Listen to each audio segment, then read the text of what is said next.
ఇప్పుడు జర్నలిస్టుల సదుపాయాల గురించి మీరు మాట్లాడారు. అంటే ఇది అవుట్ ఆఫ్ కాంటెక్స్ట్, కానీ అంటే 79లో నేను కూడా జర్నలిజంలో ఉన్నాను కాబట్టి నాకు అప్పుడు ఆ రోజుల్లో అంజయ్ గారు ముఖ్యమంత్రిగా ఉండగా ఒకసారి ఒక జర్నలిస్ట్ని కొంచెం ఆయన అవమానపరిచి అయితే అంతా మీరందరూ పెన్ డౌన్ చేసి ముఖ్యమంత్రి వార్తలు కవర్ చేయకుండా కొద్ది రోజులు ఉంటే మళ్ళీ ఆయన పిలిచి మీకేం కావాలని అంటే అప్పుడు ఈ స్థలాలు ఇవ్వండి అని అన్నారని, అప్పుడే ఈ జర్నలిస్టుల స్థలాలు వచ్చినాయి అనేటువంటిది ఒక టాక్ ఉంది. అంతవరకు దానికి సంబంధించి కూడా చెప్తాను. నేను యాక్టివ్ రిపోర్టింగ్లో ఉన్నాను.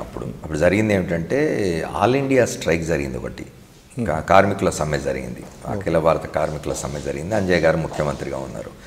ఆంధ్రప్రదేశ్లో కూడా సమ్మె బాగా జరిగింది, కంప్లీట్ జరిగింది అని చెప్పి డెక్కన్ క్రానికల్ ఒక స్టోరీ వేసింది, బంద్ పీస్ఫుల్ అండ్ కంప్లీట్ అని చెప్పి ఆ సమ్మె సందర్భంగా.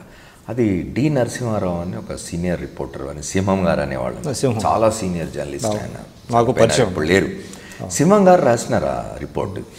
మర్నాడు ముఖ్యమంత్రి పత్రికాగోష్ఠి జరుగుతుంటే అందరం కూర్చున్నాం.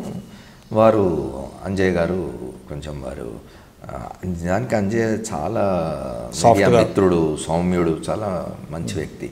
ఆయన ఎందుకు ఏ కారణంగా ఆయన బర్స్ట్ అయినారో తెలియదు. అంటే ఆయన కూడా కార్మిక శాఖ చేసేవారు కదా.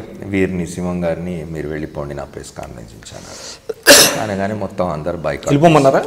అంటే ఆయన కొంచెం మీరు ఇట్లా రాసినారు, తప్పులు రాసినారు, అది ఇది అని చెప్పి చేసిన అందరం బయటకు వచ్చినాం, దాని మీద ప్రొటెస్ట్ చేసినాం, అయిపోయింది. మళ్ళీ ముఖ్యమంత్రి గారు పిలిచినారు, పొరపాటు అయిందని చెప్పినారు, అంత సర్దుకున్నది. దానికి ఇళ్ల స్థలాలకు ఎటువంటి సంబంధం లేదు. జరిగింది ఏమిటి అని అంటే బంజారాహిల్స్లో బ్రహ్మానందరెడ్డి గారు ముఖ్యమంత్రిగా ఉండగా జర్నలిస్టులకు ఇళ్ల స్థలాలు ఇచ్చినారు. ఇది బ్రహ్మానందరెడ్డి గారు ముఖ్యమంత్రిగా ఉండగా బంజారాహిల్స్లో, ఇప్పుడు నాగార్జున సర్కిల్ దగ్గర బంజారాహిల్స్లో ఏది జర్నలిస్ట్ కాలనీ ఫస్ట్ ఫేజ్ అక్కడ 60 మందికి 70 మందికి ఇళ్ల స్థలాలు ఇచ్చినారు. ఆ తర్వాత కాలంలో అంజయ్ గారు ముఖ్యమంత్రి అయ్యేసరికంటే 80 నాటికి జర్నలిస్టుల సంఖ్య పెరిగింది. ఒక 300-400 మంది 500 మంది జర్నలిస్టులు అయినారు హైదరాబాద్లో. వాళ్ళకి మళ్ళీ ఇళ్ల స్థలాలు ఇవ్వాలనేది ఫైల్ మేము చెన్నారెడ్డి గారి కాలంలో మూవ్ చేస్తే అంజయ్ గారి కాలంలో ఇదే.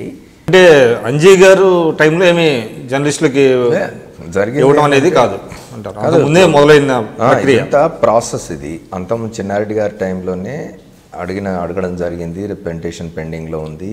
తర్వాత అంజయ్ గారి కాలం వచ్చేసరికి ఈ ల్యాండ్స్ అవి ఐడెంటిఫై చేయడం జరిగింది. జూబ్లీ హిల్స్ హౌసింగ్ సొసైటీకి ఉన్న ల్యాండ్ కొంత గవర్నమెంట్ వాపస్ తీసుకొని అది జర్నలిస్ట్ కాలనీకి ఫేజ్ 2 A-B కాలనీస్కి ఇవ్వడానికి అని చెప్పి నిర్ణయం జరిగింది.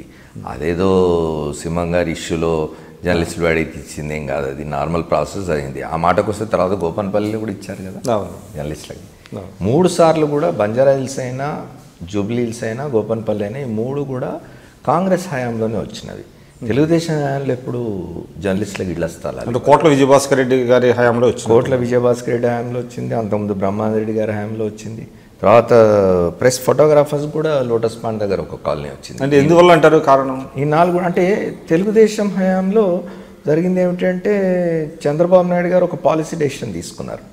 జర్నలిస్టులకు ఇస్తే ఎమ్మెల్యేలు అడుగుతారు, ఎమ్మెల్యేలు అడిగితే జడ్జిలు, ఐఏఎస్ ఆఫీసర్లు, ఇతరులు కూడా అడుగుతారు. కాబట్టి నేను ఎవరికి ఇళ్ల స్థలాలు ఇవ్వను యాజ్ ఎ పాలసీ మ్యాటర్ అని చెప్పి వారు అప్పుడు ఏమి లేదు ఇవ్వాలి. అప్పుడే ఆ చంద్రబాబు నాయుడు గారు 1995లో ముఖ్యమంత్రి అయిన దగ్గర నుంచి 2004 వరకు ఎవరికి ఇవ్వలేదు. అంటే ప్రశాసన్ నగర్లో ఎమ్మెల్యేలకు కూడా ఇవ్వలేదు. ప్రశాసన్ నగర్ కూడా వారు ఇచ్చింది.